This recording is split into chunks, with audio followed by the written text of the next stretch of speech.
Hi, Sean Huckster here, and welcome down the Mighty Max rabbit hole. I've now done all of the Doom Zones and all of the horror head reviews that I have. There are 3 horror heads left that I'm never going to review because they're way too expensive.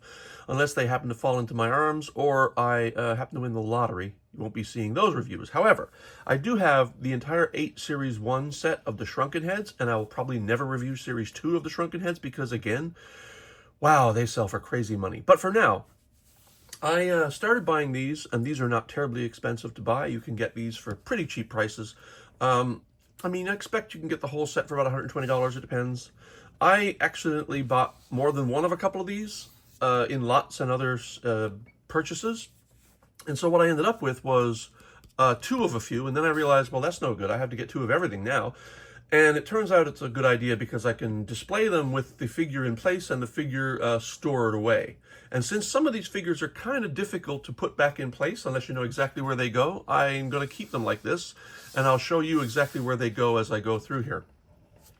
And I have a little special guest to introduce at the end, a little dubious little special guest that we'll talk about when we get there. So for now, let's talk about them, and I'm going to go from what I consider to be the ugliest to the prettiest, or at least the ugliest and least explainable, or just ugliest, to the ones I think that are really cool.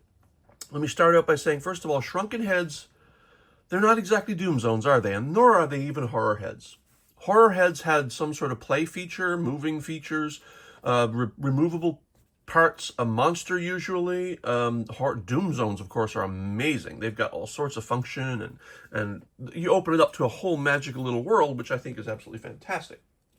These have the little magical world inside them, but no functional parts, no villain, except as I'll explain in a moment.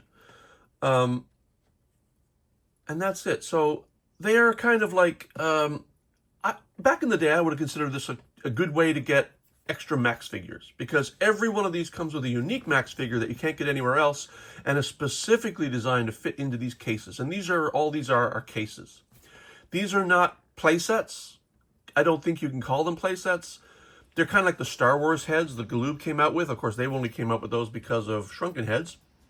They are literally a little scene and a figure, and that's it.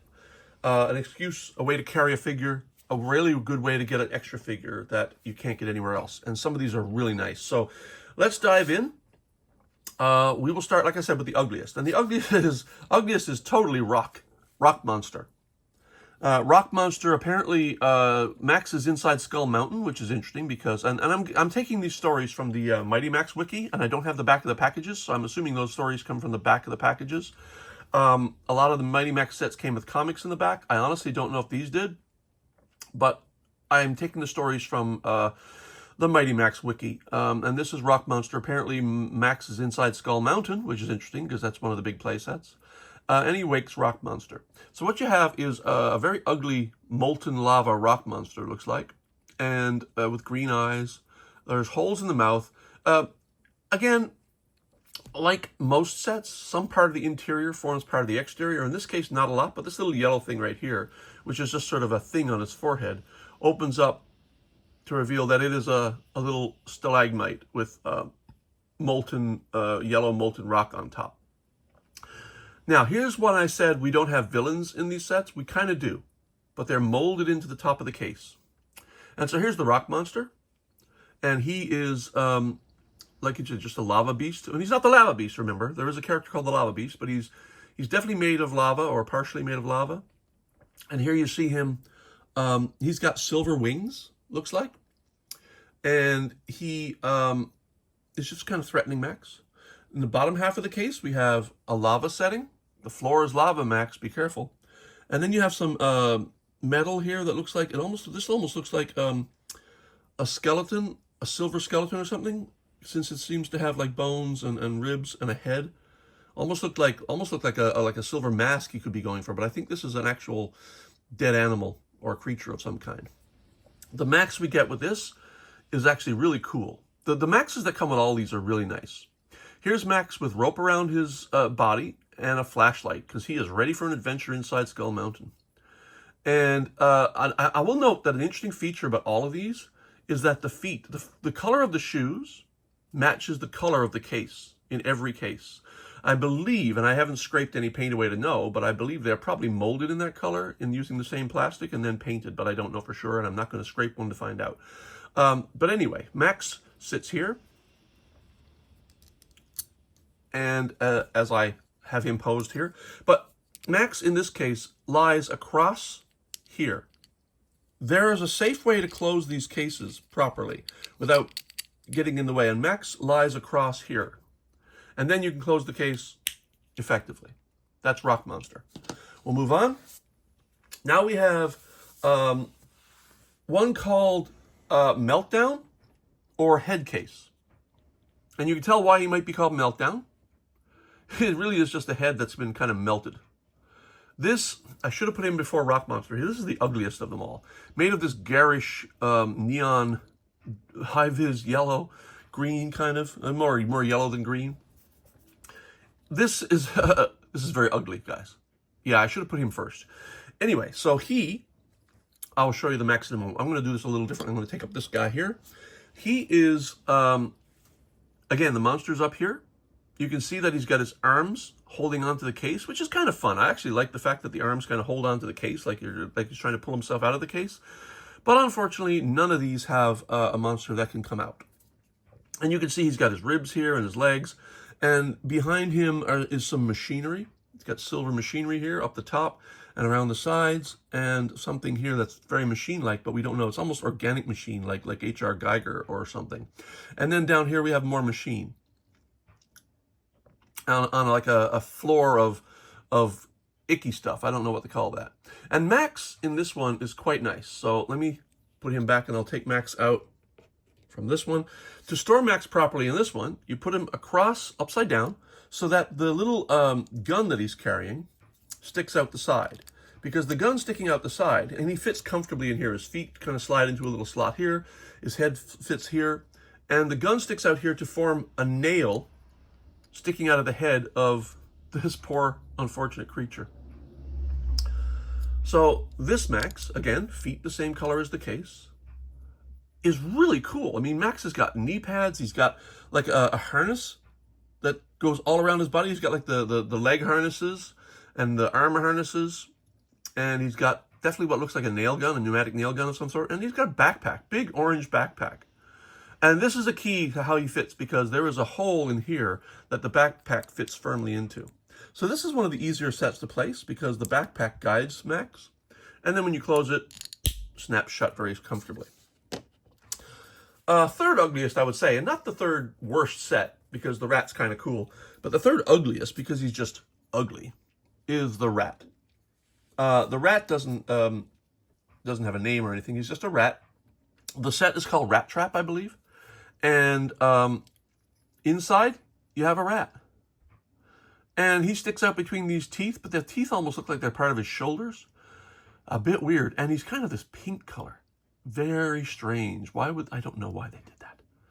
I mean, at least you could do him in gray or maybe in white to make him like an albino rat, because he's got the red eyes that albino rats have. But he's pink. I don't know, man. And then, so what do we have under here? We have a dead body, simple, typical for Mighty Max sets. And then down here you've got details carved into the floor of more skeletons that are not painted.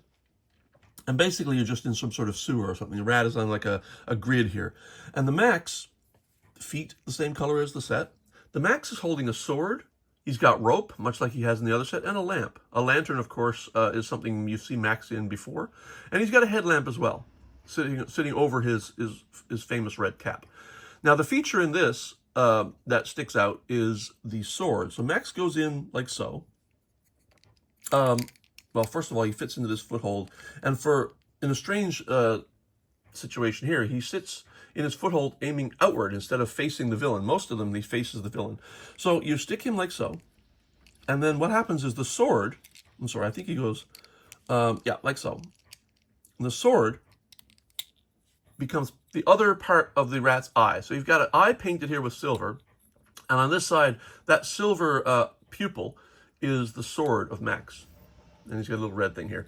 And that is the Rat Trap. Let me place him here. I'm being inconsistent on how I'm doing this. Let's do it the other way.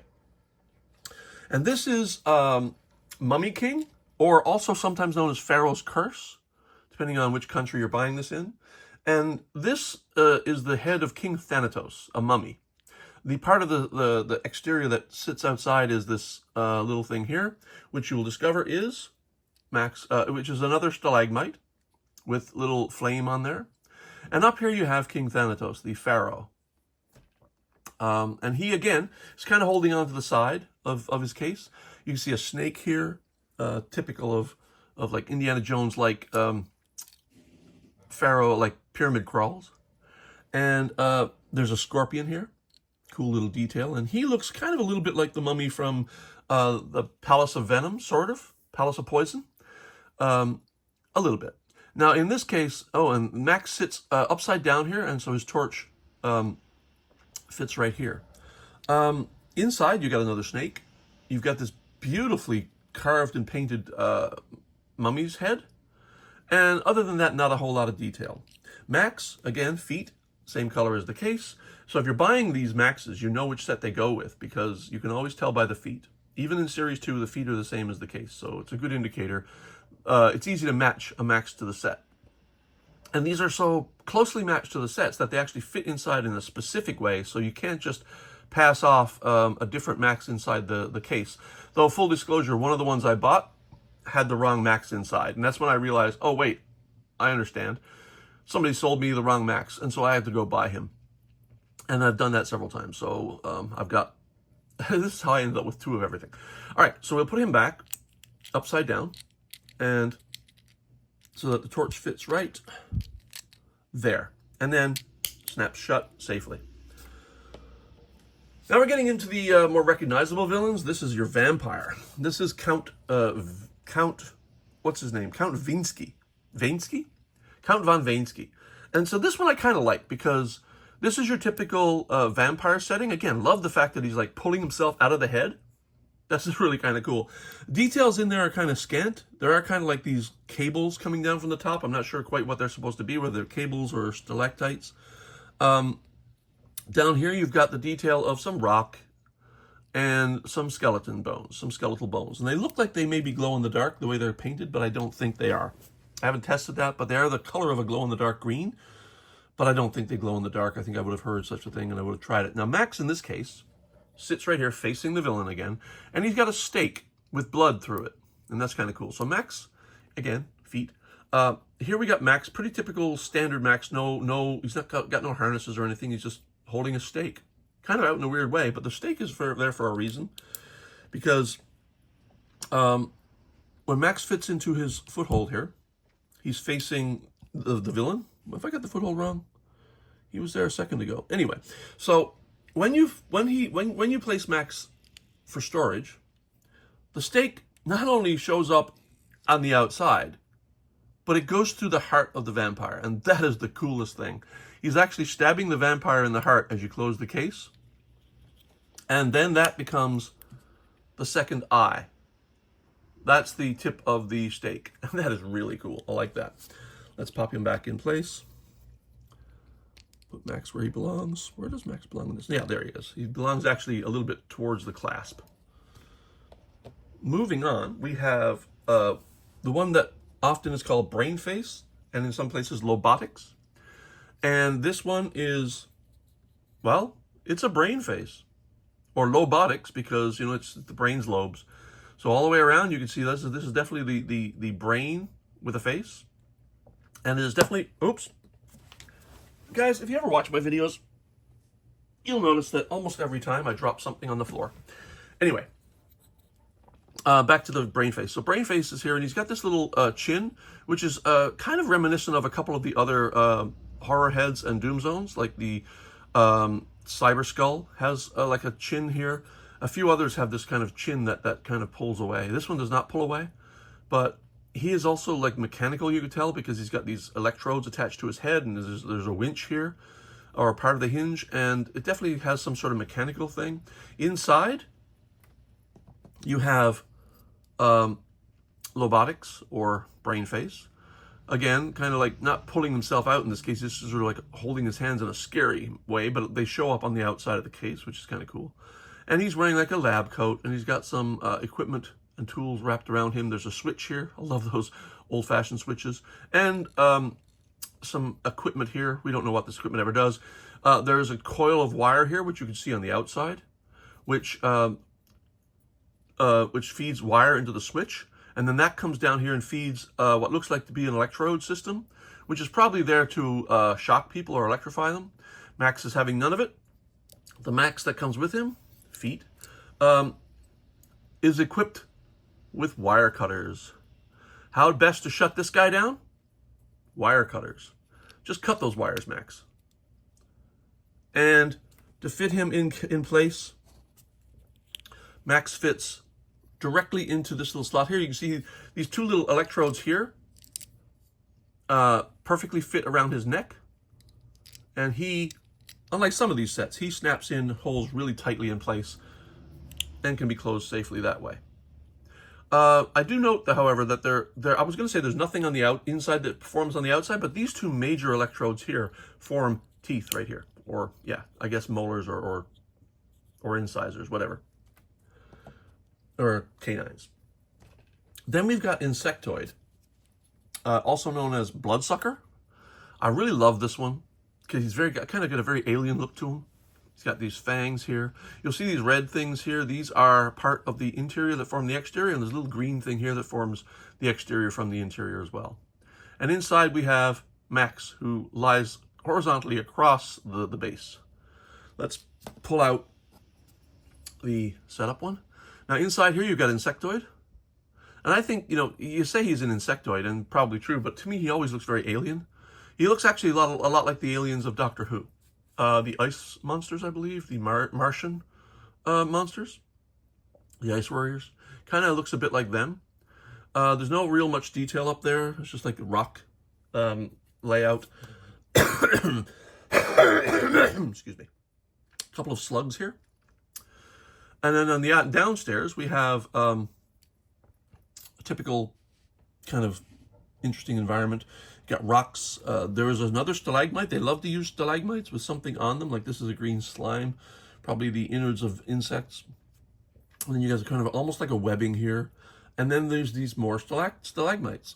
And these are covered in definitely lava or something. I don't think they're blood. They're too orange. And Max, with purple feet, is just holding... I love this one because what's he holding as a weapon? Insect repellent. That's how he's going to repel the insect. And his other hand, I think that's not anything in his hand. That just might be scraped paint. Which might lead to my theory that he's actually painted over purple. Because I believe that's a scrape. And Max fits into the foothold, facing the villain. And that's Insectoid. And laying across, he can close safely. And last but not least, and I mean not least because these are kind of cool, is Wraptile, sometimes known as Venom, for obvious reasons. Wraptile is simply a skull with a snake writhing all the way through its various holes, the mouth and the eyes, and there's a hole in the forehead, probably from where he was killed by a pickaxe or something. And there is a little green detail here. I'm not quite sure what that is until we open it. Actually, you're going to see what that is in a minute. And then, again, this eye is an interior piece that forms part of the exterior. So what do we have inside? We don't have a villain, except for this snake. It's a large green cobra. It's hiding some treasure, or guarding some treasure back there. And this is much like a rock setting. I imagine this is a tomb. There is a golden mask here. So this is very much another Indiana Jones-like setup. Because, I don't think any of these sets would exist without Indiana Jones as a reference. And the green piece on the outside that we saw was part of the tail, or part of the body of the snake that coils around Max here. And in this case, Max is carrying rope again, which I always like, because he's, he's got contingencies. He knows he's on an adventure and is going to need some rope, and he's got a torch, because he's going down into this deep cave. And I believe that instead of a stalagmite, they're using the tail of the snake here with some blood on it as the eye that forms on the outside. So we'll put Max white, or sort of beige shoes, by the way. We'll put Max in his hold, put him here. And to fit him in, he actually is slid down into the coils of the snake. which I think is kind of cool. Again, another set where you don't really have to guess where he goes. He kind of just fits in there perfectly, and then you snap him shut. And that's the first 8 of the Shrunken heads. But along the way, I bought a couple of empty heads, or they came in lots, various things. So I actually have 3 of Rok and 3 of Insectoid, but these don't have any maxes inside them. But I'm going to use them just for display. Now, I said I was going to bring in a special guest.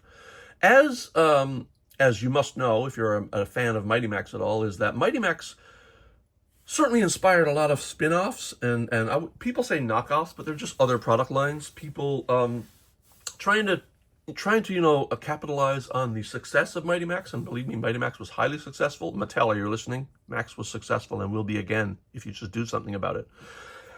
Okay, so I bought one of the Shrunken head. We call them knockoffs, but this is a mini pocket beast, and this is a rat as well, so you know. Let's be a little subtle here, guys. They did not steal the molds, but they certainly stole the idea. And you open up this one, and he forms. I'm not going to hide the character for a second. Inside, you have just a typical skeleton, and then a large rat here. So that could be the rat villain, I suppose. And then down here, what do you have? Is your hero a cute, cuddly rat, or maybe a mouse?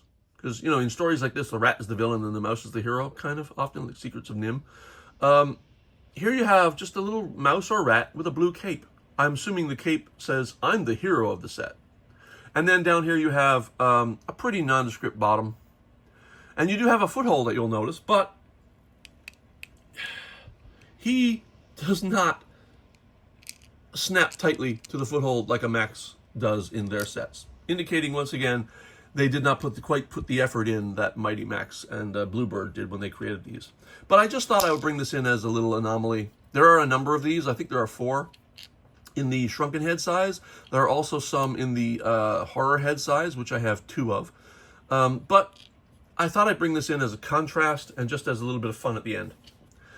Guys, I'm never going to do the next series, the 8 Series 2, because, like I said, sometimes they go for like $200 and $300 a piece.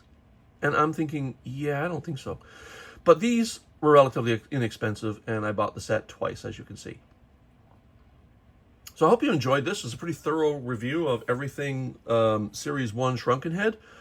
And that's it for this video. Look forward to more Mighty Max coming up, and a special video I'm going to do later, which will be sort of an awards show where I go through and choose the best of all the series. And that's going to be coming up in a couple of months, probably, after I do... I still have to do the Dreadheads video, as a couple of those are coming in that I want a complete set before I do it.